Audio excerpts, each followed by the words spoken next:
All right. Well, thank you so much for joining me today. Thank you for having me here. If you could just start, briefly introduce yourself and why you're running. I am Laura Fine. I'm an Illinois state senator, and I've been in the General Assembly for 13 years now. I was in the House for 6 years. I've been in the Illinois Senate for 7. I first ran for office. We have a little joke in my family that it was by accident. And that accident happened about 15 years ago when my husband was driving to work and he was hit head on by a truck. And as a result of the accident, he lost his left arm. We were really fortunate because he survived the accident, but what happened afterwards was devastating. We had individual healthcare policies at the time, and our insurance company decided that it was going to cancel our policy when we needed it the most. So my husband was in the hospital for about 5 weeks, had 8 surgeries in the hospital, 2 more later. We had 2 young children at home, and about $600,000 in debt. So I'm the type of person that when I get angry, I need to do something. And so what I did was I went back to school and got licensed in insurance and started studying insurance statute in Illinois, working with my local electeds about what I found needed to be changed. And then the position opened up in the Illinois House. So I ran for the House thinking, I'm going to change insurance because what happened to my family should never happen to anybody else's. And I got into the House, I won my election, I sat on the insurance committee, and I learned very quickly how powerful the insurance lobby was in the state of Illinois. But we have a funny saying in my house that they picked a fight with the wrong woman. And I made it my life's work to change healthcare policy in Illinois to favor the consumer. By the time I left the Illinois House, I was chairing the insurance committee. And if you look at my path of legislation, I've taken Illinois from a state that favored industry to now one of the more consumer-friendly states in the country when it comes to healthcare. I've passed legislation that I was told couldn't be done. For example, insurance rate review that gives the Department of Insurance the ability to reject insurance rates that are too high. Mental health parity that allows mental health to be treated the same as physical health. My favorite bill that I passed last session said none of your premiums from your healthcare policies can go towards a CEO bonus. So I've always put the consumer first. So this is the first time that the Ninth District has an open competitive race in over a quarter century. It's been continuously represented by Jan Schakowsky. So what is something that you would take away from Jan Schakowsky's tenure, with you into Congress? And then also, how would you, approach the job differently, whether it's an issue of policy or how you approach the job? Jan has been stellar in representing this area. That's why she kept going back to DC because we felt she was good at doing a wonderful job for us. And part of that was her constituent services office. I think hands down, she's probably the best constituent services office in the state. So I think that's something that this district expects and deserves is to be able to have those needs met. When it comes to other issues that you'd like to work on. For me, I've really had the opportunity to dive deep into healthcare policy. And right now, I'm seeing what's going on at the federal level with losing our subsidies, which we're expecting 70 to 90,000 people to leave the private insurance market because those premiums are going up so high, to the changes that we're going to see in Medicaid, and hundreds of thousands of people could be pushed off the Medicaid rolls. I know how that's going to impact the state of Illinois. I know how it's going to impact rural hospitals, how our urban hospitals are going to be shutting down some of their departments because they're just not going to be able to afford to keep them open, and how our emergency rooms are going to be packed because people are going to wait until the last minute before they go seek the medical help that they need and that they deserve. So I really want to go to DC and work on programs like Medicare for All to make sure that healthcare is a right and not a privilege. Yeah, and the Ninth District, in its current form, stretches a long way out from the far north side of Chicago all the way out to McHenry County. And you've represented a lot of the northern Cook suburbs, Evanston, Glenview, et cetera. But how would you ensure voters from every part of the district that their priorities are your priorities, and how do you connect voters from one side of the district all the way maybe 70 miles in the other direction? How do you bring those together? That's a great question. And to me, it's the personal touch. That's why I've been knocking on doors in the city and knocking on doors in McHenry County. Our team has been everywhere because you have to be able to properly represent your districts. And quite honestly, what I'm learning is bottom line is matter where you are in the district right now, the big issue is affordability. When I'm talking to constituents, be it in McHenry County, Chicago, or in my current state Senate district, people are telling me that they are afraid that they're going to lose their health care because they can't afford it anymore. They are concerned because they're getting a half a bag of groceries for twice as much money. I talk to my kids, and they're afraid that the American dream is slipping away from their hands because now they're saying you can't buy a house for the first time until you're 40 years old. And this is just ridiculous. And we need people who have serious policy experience to get in, dive into these issues, and make the changes we need to turn this around. So as I mentioned, Jan Schakowsky will have represented the seat for 28 years at the end of this term. Before her, Sid Yates represented it for 48 years. If you win this seat, how long could you see yourself staying there? And is there a point at which, no matter how well an incumbent may be doing, it's time to turn over and let someone new in? Yeah, I firmly believe in that. Like I said, I was in the House for 6 years. I've been in the Senate for 7 years. I'd love to be able to go to DC for maybe 10 years and see where it goes from there. But in my opinion, I feel like turnover is important. New ideas are important, but you need enough time in office that you can make your mark. On that note, whoever is elected is going to be one member out of 435, and as a freshman member of Congress, may not immediately have the, call it, clout or experience to really dive in and make a huge impact on the chamber as a whole. What are some issues, two or three issues, that you feel as a freshman in Congress you could really make a driving impact on in your first 2 years? First, healthcare. Right now in Springfield, I'm the go-to person. When there's an issue about insurance, my colleagues come to me. I get calls from people around the state of Illinois if they're having problems with getting something covered. So obviously, healthcare is an issue I want to dive into. The environment, to me, is extremely important. I'm chair of an organization called the Great Lakes Legislative Caucus. It's a bipartisan, binational group that focuses on keeping our water in our lakes clean for drinking water, for recreation, for economics. And I've worked with colleagues in the Great Lakes states and the provinces in Canada and our federal partners. And this is a relationship that's so important because I know how important our clean water is to us. I know how important those federal dollars are to making sure that we can fund things like the Great Lakes Restoration Initiative. So that part of the environment is very important to me. And just affordability on the whole. Right now, what I'm hearing from my small businesses is these tariffs are driving them crazy. They don't know which way to go. And prices are getting so high as a result of this game of whack-a-mole that they're afraid they're going to close their doors. So we really have to work with our business community to find them the stability they need.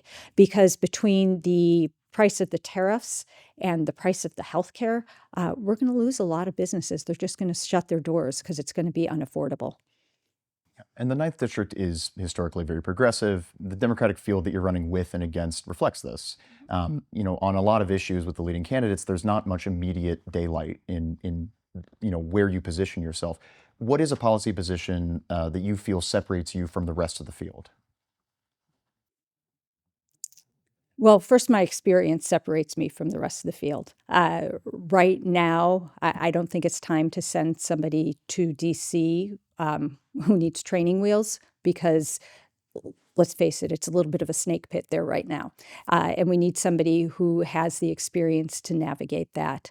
I think what I have seen differentiates me from the other members of this election, because there are a lot of us who are running, is I have a stronger stance on Israel. And I believe they have the right to defend themselves. So both chambers of Congress currently controlled by Republicans, but and there's also pretty significant splits within the Democratic caucus as well. Coming in as a freshman with those issues that you just talked about, what would be your approach to work with or deal with, members of your own party or the Republican side, to actually, make progress on your own priorities and, build consensus around them? And is that approach going to be different depending on whether or not Democrats take back the House in general come November? Well, I have to say it's always more comfortable being in the majority. You can always get more done. However, every voice counts.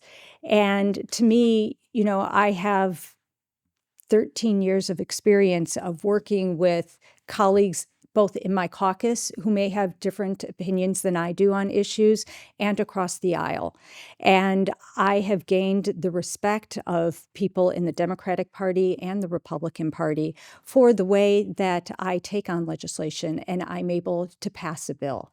I'm willing to use, my 2 ears and one mouth to listen to people and find out where we can agree and where we can disagree and move forward issues that I think are important. I use the story of so many times people tell me that Democrats and Republicans don't get along. You're never going to get anything done. And yeah, that's true in some cases, but I will tell them that my challenge for you is to sit in on one of my mental health committees and tell me who's a Democrat and who's a Republican. Because my Republican spokesperson on the committee that I chair, she's completely opposite of I am. She's Southern Illinois. She's loves Trump. She's pro-gun. I mean, we couldn't be more different. However, we work together well. And we've gotten more done for mental health in the state of Illinois than almost any other state in the country, because we're willing to dig in, look at what the issue is, and see how we can make life better for our constituents. Yeah, and building on that example, talking about finding ways to work with Republican colleagues, where do you see opportunity in general for that kind of bipartisanship or just compromise in general? What areas are you willing to kind of go back and forth on? And then where do you draw that line for, I can't compromise on this, I need to stand on this? So I have my moral compass and my moral values that I will not compromise. I am completely pro-choice, 100% pro-choice. I will not compromise. I am completely pro-gun safety, will not compromise, completely pro-environment. So I have my list of items that I can't change on, just because that's who I am. However, with other pieces of legislation, sometimes it's okay to take a step in the right direction, knowing that you can come back and take the next step afterwards. So in your advertising and on your website's Media Center webpage, you've referenced that you've been rated one of Illinois' most effective legislators. It's by a think tank called the Center for Effective Lawmaking. Looking at the center's methodology, scores do go up just based on bills being introduced, regardless of whether they move forward. So in your own words, by what measure would you consider yourself one of the state's most effective legislators, having been in Springfield? I don't give up on a fight that I think is important. So earlier I mentioned to you about insurance rate review.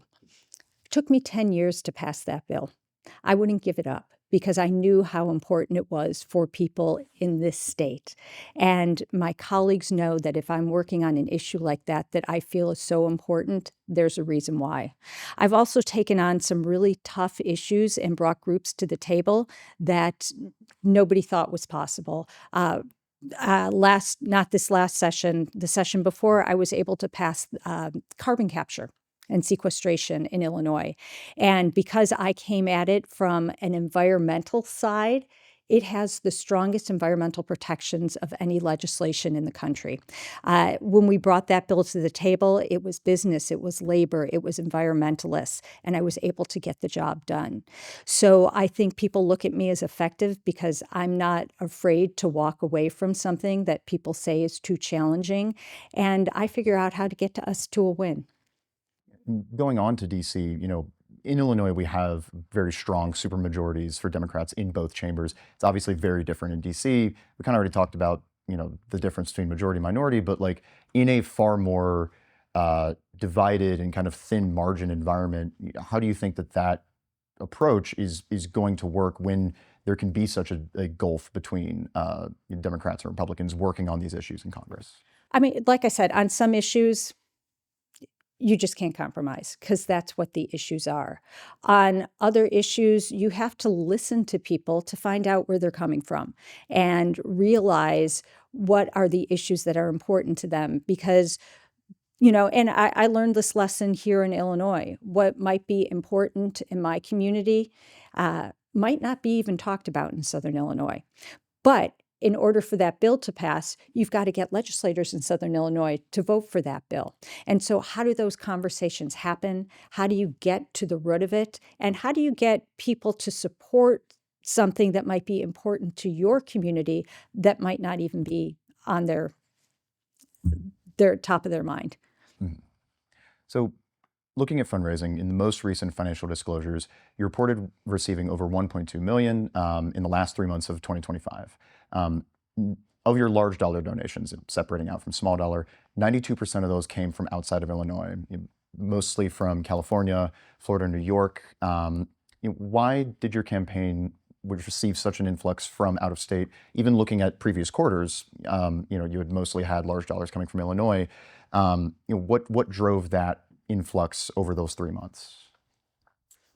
I think when anybody is looking at this race, and we're one of the earliest primaries. I think we said the other one is Texas at the beginning of March.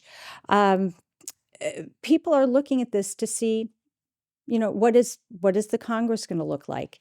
And anybody who's donating to my campaign is donating to somebody who has a 100% pro-choice record, who's standing up for Medicare for all, and has a history of fighting against the biggest bullies in Springfield. I've taken on the insurance lobby. I've taken on corporate polluters. I've taken on the gun lobby, and I have won. So anybody who's investing in my campaign is investing in that record. So you would consider this race, Aisle 9, and maybe others in Illinois to be kind of watershed or, races to watch relative to how overall the primaries could go and nationwide. Sometimes that happens when you're the first. And that's just, what people are looking at right now. It's just like we looked at what happened in the recent gubernatorial races and how those were going to run. And it is kind of a benchmark to see where are things going to go from here. And on the fundraising point, several of your opponents have charged that you've received funds from people who have also donated to Republican Party causes, MAGA connected people. What is your response to that specific aspect of fundraising? I may have some bipartisan donors. But again, if you're donating to my campaign, you are donating to somebody who's going to go to DC and work for Medicare for all. Somebody who wants to go to DC because they have fought the biggest challenges in Springfield and won. Again, taking on the insurance lobby, corporate polluters, the gun lobby. People are looking at what I've accomplished in Illinois and saying, hey, if she's done it here, maybe she could do it for the country.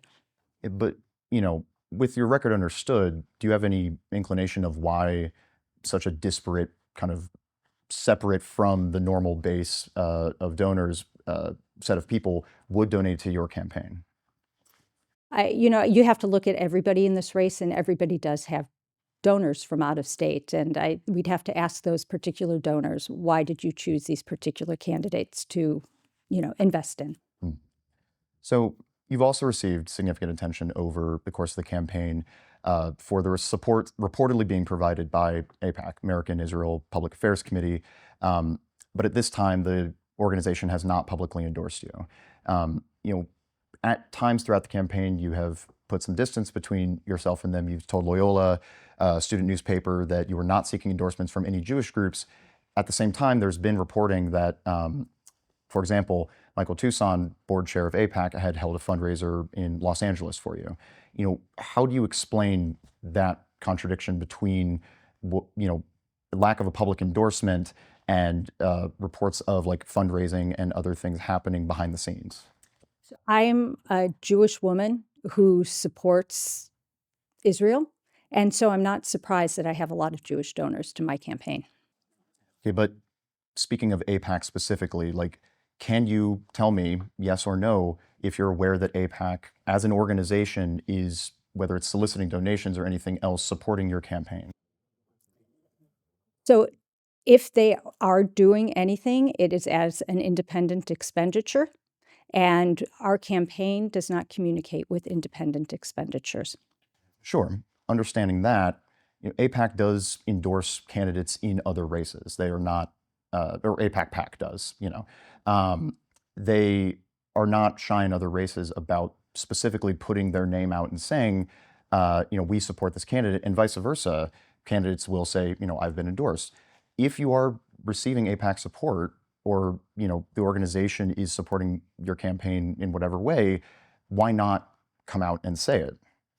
Well, I also have donors who donate to environmental causes. I have donors who donate to mental health causes. I've got a range of donors. And again, it's not a surprise to me that people who would donate to an organization that supports Israel would also support the Jewish woman in the race. Sure. But you don't feel that there is necessarily an issue of any transparency around a lack of a public endorsement while there is uh, donation support happening in the background on an organizational level. I mean, you could look at my FEC filings and see absolutely every person who's donated to my campaign. There's no hiding the ball. It's all public record. So in the last few days, there's also been a very recently formed super PAC called Elect Chicago Women, started paying very large sums of money to air TV ads in the local market, supporting, among others, your candidacy. Are you aware of who manages the organization, or who is, I understand that it's an independent expenditure, but are you aware of who manages the organization or funds it through donations? So I did not know about these ads until when I was in Springfield. Somebody sent me a copy of the ad. I am unaware of who actually is behind it. I would love to know. I think it should be very transparent who's playing in these campaigns. I'm not the only one who has independent expenditures. I know Daniel Biss does as well. I believe maybe Kat does. I'm not quite sure. But I think there is a transparency piece here that is so important. And I would call on any of these independent expenditures and let us know, where's this money coming from?